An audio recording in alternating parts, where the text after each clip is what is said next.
Praise the lord, హల్లెలూయా. ఈరోజు వాక్య ధ్యానం, సమస్త ప్రవర్తన యందు పరిశుద్ధులై ఉండుడి.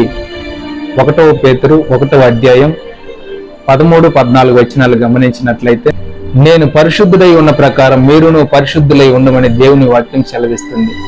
అయితే మీరు విధేయులకు పిల్లలై మీ పూర్వపు అజ్ఞాన దశలో మీకుండిన ఆశలు తట్టు తిరుగుక, మిమ్మల్ని పిలిచిన దేవుడు పరిశుద్ధుడు గనుక మీరును సమస్త ప్రవర్తన యందు పరిశుద్ధులై ఉండమని దేవుని వాక్యం స్పష్టంగా సెలవిస్తుంది. అయితే పరిశుద్ధత అంటే అర్థం ఏమిటి? పరిశుద్ధత అంటే ప్రత్యేకింపబడిన వారని, ఏర్పరచబడిన వంశమని, రాజులైన యాజక సమూహమని, దేవునికి సొత్తైన ప్రజలని దేవుని వాక్యం స్పష్టంగా సెలవిస్తుంది. అయితే పరిశుద్ధత యొక్క ప్రాధాన్యత ఏమిటి? ఆయన జగత్ పునాది వేయబడక మునిపే ఆయన మన ఎడల ఒక సంకల్పాన్ని కలిగి ఉన్నారు. ప్రభువైన యేసుక్రీస్తు ప్రభువు వారు శిలువలో ఆయన మన అందరి పాపముల నిమిత్తం మరణించారు.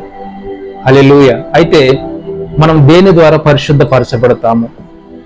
నెంబర్ 1, ఆయన రక్తము వలన మనము పరిశుద్ధపరచబడతాము. ఆయన వాక్యము ద్వారా మనము పరిశుద్ధపరచబడతాము. ఆయన ఆత్మ ద్వారా మనము పరిశుద్ధపరచబడతాము. హల్లెలూయా. అయితే పరిశుద్ధత అనేది మనకి ఎందుకు అవసరం అంటే, పరిశుద్ధత లేకుండా మనము ప్రభుని చూడలేము.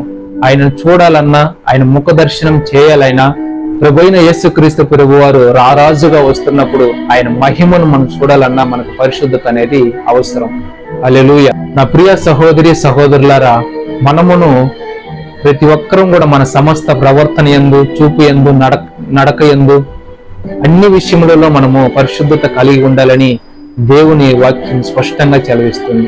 అట్టి కృపను దేవుడు 50 మందికి దయచేయును గాక. ఆమేన్.